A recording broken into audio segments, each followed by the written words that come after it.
Man, that Dragonfire lasted a long time. I was in that thing forever getting a lot of kills. Just kidding, guys. Of course, you can obviously tell that thing went down right away.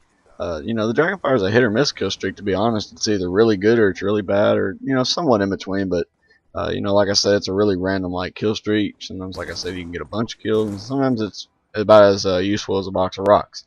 Anyways, this is going to be, I think, episode either 3 or 4 in my Modern Warfare 3 wish list. I apologize. The Call of Duty Ghost wish list. So, this one, in the beginning, I pretty much had a little bit of a clip with M1216 shotgun on the map hijacked, and Black Ops 2, obviously. I don't remember what perks I was running because this is actually a pretty old gameplay. It's about maybe a month or two old. I got this playing with, I think, Fisher and one of his friends, Steven, I believe. And, we were just messing around, having a good time, playing some, Black Ops 2. Had a little bit of a good little session. But anyway, well, on to the subject of today. So, the shotguns in Call of Duty Ghost, I'm actually really curious to what they're going to be like because, Infinity Ward's been pretty, their shotguns have been really focused in their Call of Duties. If you kind of notice, besides Call of Duty 4, of course, because that was pretty much one of their first Call of Duties as they separated from Treyarch or I don't know if Treyarch and Infinity War were actually working together. I don't know how that all worked whenever they first started to separate. I think it wasn't Call of Duty 4 Modern Warfare, but correct me if I'm wrong in the comments.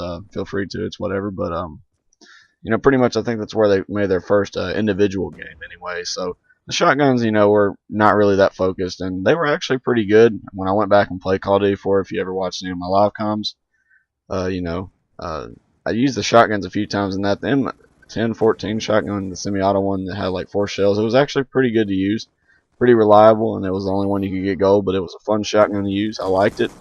Not much on the W1200 as much because it was a pump and it, had a bunch of hit registration issues, but, it was an okay shotgun to use. And then you move on to Modern Warfare 2, and the Spaz 12 was probably easily one of the most enjoyable shotguns to use for most of you who play that game. I'm pretty sure everybody has by now, but that game was pretty fun and at the same time pretty frustrating, but, it was like one of the craziest Call of Duties, in my opinion as well. I kind of agree with Thunder where he says, it may not be the most balanced Call of Duty, obviously, and it may not be the worst Call of Duty, but I'd say it's the craziest Call of Duty because there's just so much stuff going on. I mean, everything was out of control. The game was just, in my opinion, it was really fun. It was one of my more favorite Call of Duties just because it had a good fun factor to it. It was really fun to pick up and play, and at the same time, sometimes you had a good match, sometimes you had a bad match. It was either or, but it was a fun and crazy Call of Duty. The shotguns were, if I recall correctly, the AA-12 was pretty unbalanced at first. I can't remember if they had really patched it any. And the Spaz 12, I believe, were pretty much the two most commonly used shotguns. You eventually, or you ever so often saw them. 1014, it actually made a reappearance. And then the Striker actually made its first appearance, which had a lot of rounds in it, but no one really used it as much. It was kind of a iffy shotgun. No one was like, why use that when you got a Spaz 12 that has the range of about 40 meters? But, the shotgun was fun as heck to use. I really liked it. A bunch of commentators really started getting into Modern Warfare 2 with that shotgun. You guys know him, Sandy Ravage, probably Dying Soldier, Figsy, if you've ever heard of him, Task 141 Ghost. There's a bunch of commentators that really started their whole YouTube career off of Modern Warfare 2, and they rushed around a lot with the shotguns and just had a good time. I believe Modern Warfare 2, like I said, was one of the most popular Call of Duties because everybody was just I guess it was just such a drastic change as far as from World at War, because World at War was the previous Call of Duty before it.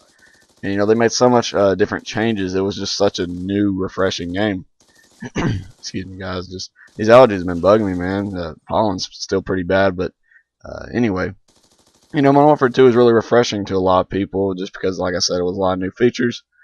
And then I guess I'll go ahead and talk about Modern Warfare 3 a little bit. Modern Warfare 3 was, I believe most of the shotguns were balanced except for the Striker. I still believe the Striker's a bit overpowered as of today. I actually went back and played some matches in Modern Warfare 3 with my friend Blob. The shotguns are still pretty fun to use. The Spaz 12 is pretty fun to use. The Model 1887, it's got a bunch of hit registration issues as well, but it's still pretty fun to use, especially once you get the damage proficiency for it.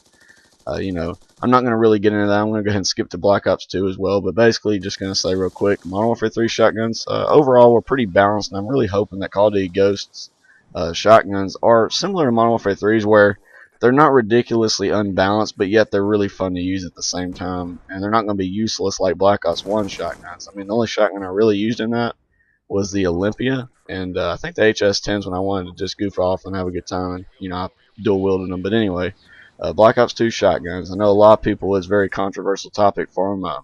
A lot of people hate the Remington. The gun is so weird because it's either a very overpowered shotgun or it's a very underpowered shotgun. What I mean by this is sometimes whenever I use it, I have no hit registration at all. I'll literally shoot a guy twice in the gut and then nothing happens and he'll end up killing me with maybe an assault rifle or something, which is kind of weird because assault rifles usually shouldn't be to shotgun or up close. But like I said, Black Ops 2's got a bunch of hit registration issues as it is already, much less when you add shotguns into the mix because it seems like a lot of shooters, they have a lot of trouble balancing the shotguns. I think because they use a different kind of bullet registration thing because they actually fire pellets, or at least most of them do. So it's a little bit different to balance the shotguns in that aspect because the hitbox in a lot of these video games are kind of unbalanced, like I said, and you guys are aware of that. It's just really difficult to balance them. Anyways, guys, I hope you enjoyed the video. Feel free to leave your comments down below, and have an awesome day.